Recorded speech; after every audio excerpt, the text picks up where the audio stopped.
Today's guest is turning cute NFTs into a cultural empire. And when you look at all the things that we have, brand, community, we have those things better than the next person. He took a struggling NFT project and turned it into a global brand. Pudgy Penguins is a story of once being a phoenix, burning down, and then rising from the ashes again. We've done all of this without raising any money from our community. Other projects have done the same thing and they didn't have the same kind of impact that you guys did. We have aura, we have motion. Like Pudgy doing a meme coin makes sense. It's a meme, it has 50 billion GIF views. Yeah. From a statistical perspective, there is no meme in the history of memes that has more statistical trackable impressions and virality than Pudgy. Ladies and gentlemen, Luca Netz. What is up, you three legends? Welcome back to the show. Today we're sitting down with Luca Netz, the CEO of Pudgy Penguins, the most recognizable brand in all of crypto, and soon to be the most recognizable brand, period, if Luca and his team have anything to say about it. And I think they might pull it off. In this episode, we go back to the very beginning, and Luca explains why a cartoon penguin was worth $2.5 million in his eyes, when everyone else in the world was calling crypto and NFTs a scam. We then go through the growth playbook that him and his team have implemented to make Pudgy so mainstream, from getting their content to billions of impressions and getting their toys in stores all over the world. We also talk about Pengu, the meme coin, as well as the abstract chain that his team is building as well. There's so much going on in the world of Pudgy and in this episode. So whether you're brand new to crypto or a major crypto enthusiast, this episode is really for everyone, and that makes total sense because that is the Pudgy Penguins brand. It is for everyone. So let's not waste any more time. Let's get right into it and hear from Luca. Why did you feel like Pudgy Penguins was worth $2.5 million? Because if I close my eyes and I just look at the penguin and I think to myself, Pudgy Penguins, I just see the billion-dollar vision. And I saw that remove all crypto from the equation. I saw that just from a traditional brand perspective, right? So to me, just the traditional brand in Walmart, in Target, on Netflix, on Hulu, I just see Pudgy Penguins and I'm like, I see it. Amazing. Yeah, and I actually owned a Pudgy before you bought them. So that was one of the happiest days I've had in crypto, was the day that you announced that it was announced that you made that purchase. So I totally get it. And my thesis was the exact same thing. When I was picking projects, I was like, this is such an obvious translation to reach mainstream adoption, because there really wasn't something like a penguin. Like, no one had really done the penguin well. And so I thought it was an obvious thing there. So with now tying in crypto, why are NFTs the right tool to build an IP today? Because I think in the world where there's just so many legacy incumbents, like how are you going to hyper galvanize and compete against them? I think the competition layer is alignment. So NFTs are alignment vehicles, right? You are aligned as the Pudgy Penguin brand continues to succeed. The NFTs and the tokens continue to appreciate. Like the success of the brand and the success of the NFTs and the token are completely correlated, right? So, you know, you have no alignment in the success of Frozen or Mickey Mouse. You have none, right? Here you have the alignment, and I think that's the differentiating factor. So then why launch a companion meme coin? Because ultimately the barrier to entry for people to get aligned, right? If Pudgy Penguins is the face of mascot, if it's the face of crypto and the mascot of the crypto and the face of penguins around the world, and the barrier to entry to getting into the ecosystem is $25,000 or $3,000 or $4,000 with the little Pudgies, that's not actually truly the brand for everyone, right? Like, and so, you know, for us, we had hit such a big escape velocity and such a scale that to me, it seemed glaringly obvious that the only way for us to continue growing this alignment vector was through a thing that somebody could take $1 of and be a part of. Completely. And I was trying to explain this to my mom when I first bought the Pudgy, and then when it expanded, and then you guys made little Pudgies and all these things that were underneath. And she's like, well, why would they do that? And I was like, well, there needs to be different tiers of something to look up to, right? Like there's something being below only makes the thing above even cooler. And so the fact that everyone can be in alignment regardless of where you are financially makes it so important, especially with a brand like yours that has truly reached the general zeitgeist. Like, I don't think there's another crypto brand that's done that, period. And obviously trying to maximize on that by building abstract. Can you explain what that is? Because I know not many non-crypto people understand what you guys are building there.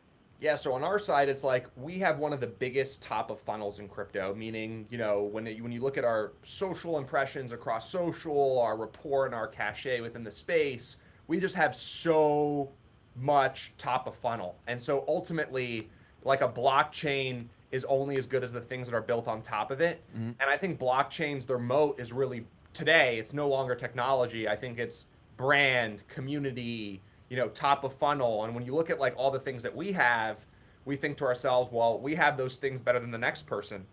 If you're enjoying the episode so far and interested in these kinds of topics, definitely consider subscribing. On this show, I bring on the best minds in crypto, AI, and other emerging tech to give you the information and insights to shape the life that you want. If that sounds good to you, definitely click the subscribe button and hit the bell button as well. With the corny shit out of the way, let's get back to the episode.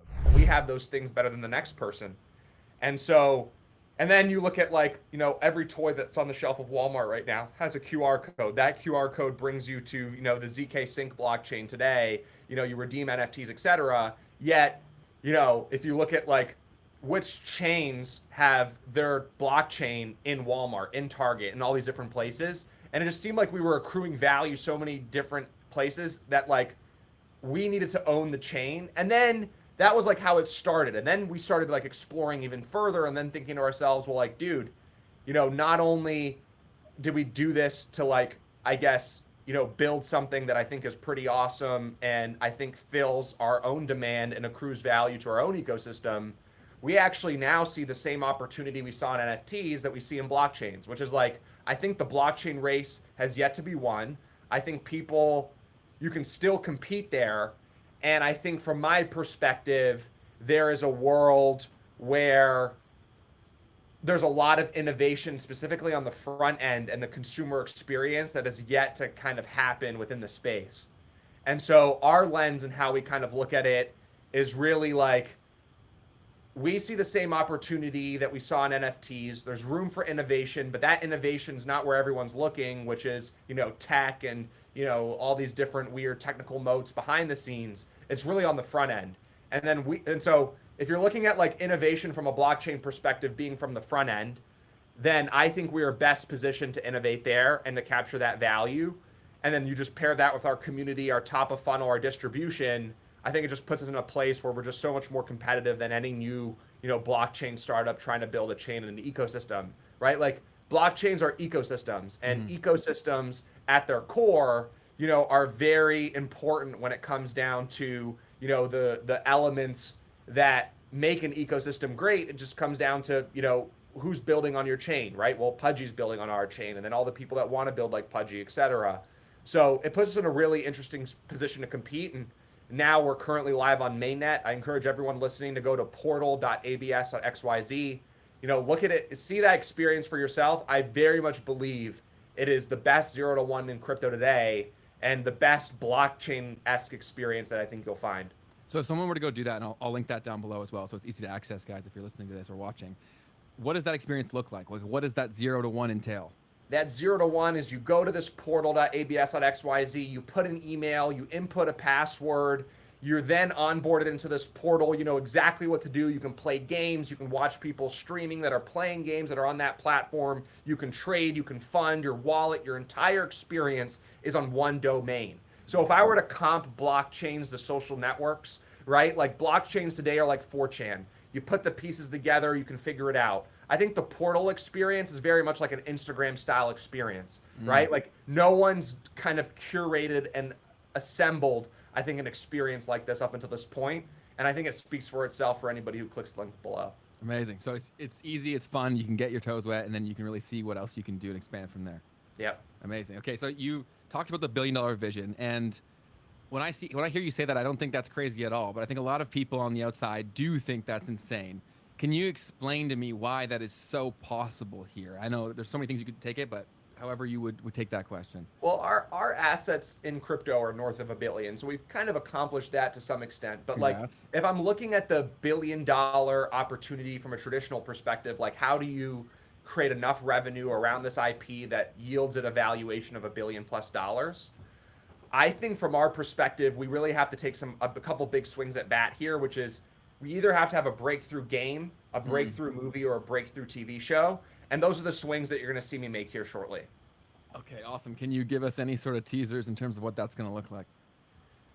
I think the first thing that you guys are going to see is Pudgy Party, mobile game, kind of like a Fall Guys, Stumble Guys style product, better IP, I think better game modes, better experience. And that will be live basically September 1st as our first really big swing at becoming a franchise.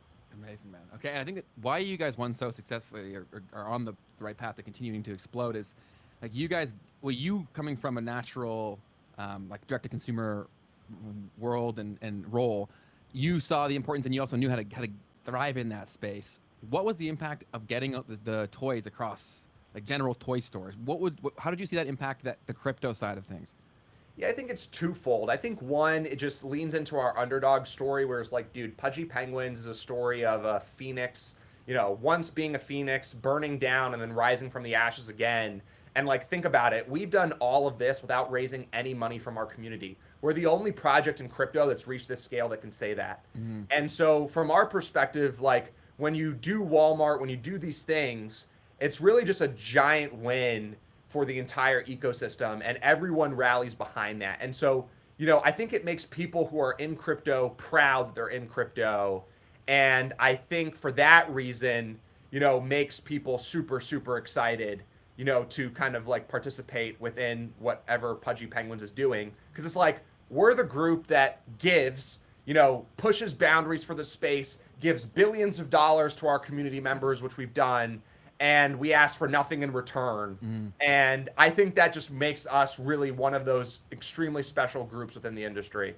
It totally legitimizes the whole thing. And I also think that it helps your brand champions champion the brand to people who would never have seen it otherwise. And I know that happened with me personally because I was holding a Pudgy as the prices were going up. I got so many people messaging me, and when they saw the toys in the stores, they were sending me pictures of it. Like, I think that just gave me such an opportunity to communicate at a level that they understood more so. And I think that giving people the tools to do that, regardless of the level of awareness or where they are financially, is such a massive thing. I think that's something you saw and you've done and you've implemented, which is massive for NFTs in general. But with the NFTs, I think there's a lot of people outside who still see them as this massive like scam. They don't understand the concept. And there was a lot of people who did get funding from the traditional world and it didn't end up working out.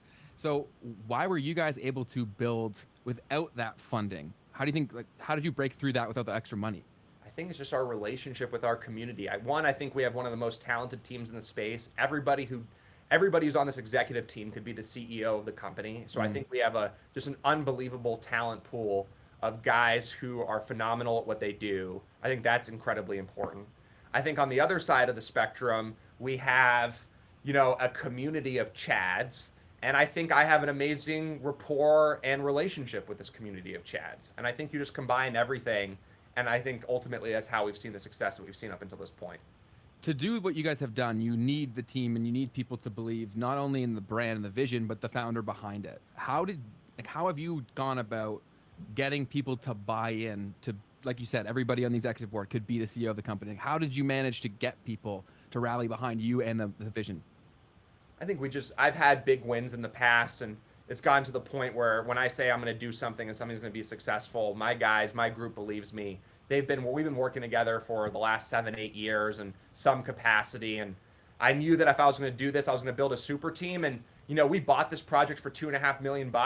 Like, all those guys put up to be a part of this. So they're big stakeholders. They're financially incentivized. They're financially aligned. They have money to lose. And then, I think that's one of our big recipes to the whole Pudgy story, which is like, we have money to lose. No other founder. So like, who are you going to bet on? The team who has money to lose, or the team who has some time that they can lose, right? Like, most of the time you're going to bet on the team who has both time and money to lose. And so when you look at our holder base, it's like, yeah, you put money into this. Yeah, I did too. We're in the same bucket, right? We're in no different bucket. And I think that puts us on like level playing field in a way that I think very few founding teams are kind of in the position to be on. Yeah, it's powerful when you have mutually aligned incentives. And that's actually, I got my girlfriend to buy her first ever NFT. It was a little Pudgy. And she's like, why am I spending these thousands of dollars on like the secondary project to an NFT project? And I was like, you're not betting on a little Pudgy. You're betting on everything associated with it. You're betting on the people behind it. And I said, from listening to conversations that you've had, I was like, when you operate like that, you can spot that in other people really quickly. And I was like, this guy is crazy in the best way possible. And I would never bet against who would be around him. And so that's why I thought you guys could really break through, and I'm glad to see that that's going. You've mentioned before in other interviews that I've seen you do where you said you were asked about what other NFT projects you have your eyes on in terms of things, people doing it the right way. I think you had said Doodles and VFriends was who I remember you saying. Have there been any recent emergence from projects that you didn't see coming? Not really. It's just it depends what flavor, right? Like Okay. Doodles, is an interesting flavor that is similar to Pudgy's to some extent, right? But like there's projects that are doing things I think so differently than I think a majority of people. A lot of people I think are kind of treating projects kind of like, if I'm launching a protocol, the next great blockchain, like I'm going to start with an NFT project first. So it's different flavors. I think nobody's really building in the spirit of Pudgy the way that we're building it. But I do think there's really interesting flavors that I'm seeing occasionally that I think are super exciting. When people are kind of trying to reiterate or reinvent like how they kind of use and incubate NFTs. I do think this idea that these things are going to be protocols and like it's the best way to build community and create that tribalism from the get-go. Like I do believe in that, and so there's different flavors, and I think some guys that are kind of building in that spirit are pretty interesting to watch. Totally. You guys you always are the first to move in many different ways, and the meme coin associated with that with Pengu obviously was massive, and other projects have done the same thing, and they didn't have the same kind of impact that you guys did. Do you think that's just simply because of the size of your audience in the mainstream, or Dude, or it's just like everyone tries to copy. Like we have a playbook, and a lot of projects follow in the spirit of our playbook, but a lot of people over-index the playbook and under-index the motion, right? Like we have aura, we have motion. Like Pudgy doing a meme coin makes sense. It's a meme. It has 50 billion GIF views. Yes. From a statistical perspective, there is no meme in the history of memes that has more statistical trackable impressions and virality than Pudgy. Like you can bid that as a meme coin and you can actually believe it flips Doge because it has more meat on the bone than Doge has. Completely. And like I think people really underestimate, like, dude, I've sat in the pouring rain shaking hands, making sure people get into our events. Like I've done every conference, I've done every spaces, I've done every interview. Like you can try to functionally try to engineer the exact same thing that Pudgy did, but you've seen that happen. Like dudes will literally copy our exact marketing rollout and their market cap will be 1/20th of ours, and they'll scratch their head and be like, wow, how did they do it? And it's like, no, dude, you don't understand how much behind the scenes and how much relationships and cultivation we're really doing in the background. Like you can copy the playbook and that will bode you well to a certain extent, but don't expect the same results if you haven't put the same sacrifice. No, 110%. And you can't fake caring. And I think it's very evident just by even hearing you talk right now, like that passion that comes behind the voice. You can't fake that. I think a lot of people think that they, like you said, they try to follow the steps and they don't realize that they're not getting to the outcome because it wasn't the steps. It was the people doing the steps and the enthusiasm behind that, right? Which is obviously massive for you, and glad that you guys keep pushing. But we introed this by saying that a lot of people are probably going to become at least crypto curious in the very near future as prices start to go up. And I think Pengu will do fantastic in the near future. But if someone's dipping their toes into this world, where do you recommend? Obviously, abstract is the obvious answer, but like, how do they become educated in terms of what's going on in Web3? I promise you, I think the best place to become educated is X.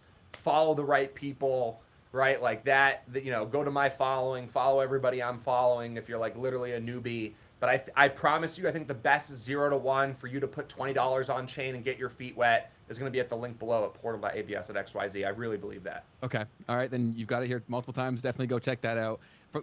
From someone who wants to get involved in terms of creating content in the Web3 space, like where do you feel there's a gap in terms of what's needed versus what's not being supplied currently? We just need more entertainers. So like we have a streaming platform on the portal. Like I just believe in streaming. Like who's going to be the Aiden Ross of crypto? The TAM there is insane. If anyone can pull off 1/10 of Aiden Ross's following under crypto, they'll make 10 times the money. Yes. Right? So it's like there's a billionaire content creator that's yet to be made here, but I'm excited to see that person once, if and when they're made. Completely, man. Amazing. All right, before I let you go here, because I know you got a jet here in a second, what are you most excited for over the next 2 to 3 months, let's say? I'm excited for some of the amazing things that Pengu is going to be shipping here and some of the progress on Abstract. I'm excited for that. Okay, amazing, man. Well, I appreciate you dropping gems throughout this. Luca, hope to have you on in the future, and definitely keep rocking and rolling with all things Pudgy, and appreciate you, man. Cool, I appreciate you. Perfect. We'll wrap it